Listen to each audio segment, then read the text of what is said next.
А Министерството за финансии извршило исплата од 785 милиони денари кон Развојната банка за поддршка на домашните компании.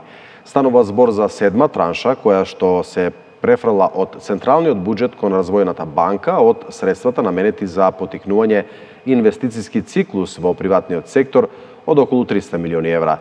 Со оваа транша, износот кој што државата го има инјектирано во домашната економија за поддршка на инвестиции надминува 200 милиони евра. Средствата кои што во буџетот за 2025 година се проектирани на ниво од 250 милиони евра се обезбедени по поволни услови од унгарската Експорт-импорт банка и исто така по поволни услови се пласираат кон крајните корисници, односно домашните компании.